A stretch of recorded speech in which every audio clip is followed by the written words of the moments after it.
Mutiara dan bernapaskan doa, kami segenap warga besar mengucapkan Bismillahi.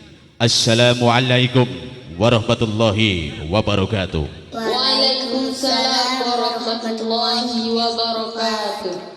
Tegada jemari kehadiran Ilahi Rabbi, memanjatkan vibrasi syukur yang luhur, berkat karunia serta rahmatnya.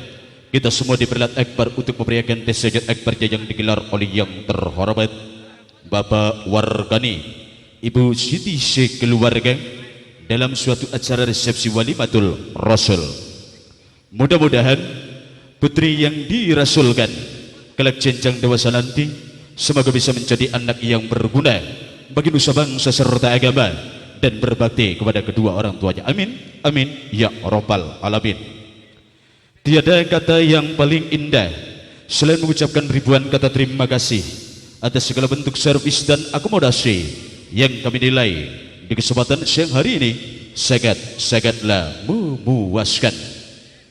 Dan di kesempatan tasajud akbar yang digelar oleh yang terhormat Bapak Warkani Ibu Siti sekeluarga, tentunya dimeriahkan langsung oleh si dangdut yang istimewa PSM, putra surti muda yang masih tetap eksistensinya dipancarkan luas dari kota Bongas Penanggul, Kecamatan Bongas, Kabupaten Indramayu, dan masih di bawah asuhan sang pimpinan yang terhormat Bung Kartim CS, dan masih dilindungi, disekretarisi oleh Bapak Karinta Esa Sarjana Hukum, didukung apik oleh Kang Karto Audio, dan tentunya kerjasama bareng tim Sambung Urip Arya Production Shooting, dan tentunya di aransemen musik yang apik, aktual, tajam, dan terpercaya oleh tim Goreng.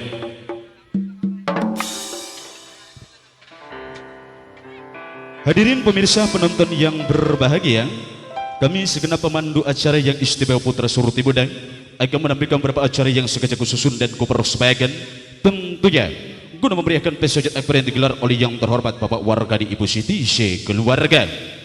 Untuk acara yang perdana merupakan acara permintaan dari yang terhormat yang punya hajat, merupakan acara nadar kaulan. Dan untuk program yang kedua merupakan acara tebang-tebang terpilih lalu diiringi dengan live konser arak-arakan keliling. Dan untuk program yang terakhir, bila mana masih ada waktu yang tersisa, bakal kami persembahkan dan bakal kami isi lewat satu sajian acara mimbar atraksi. Itulah ketiga acara yang sengaja kami susun dan kami persembahkan, tentunya guna memberikan tasajud akbar yang digelar oleh yang terhormat Bapak Warkani Ibu Siti sekeluarga, dan guna menjumpai dan menghibur lapisan warga kota Cipaat dan sekitarnya.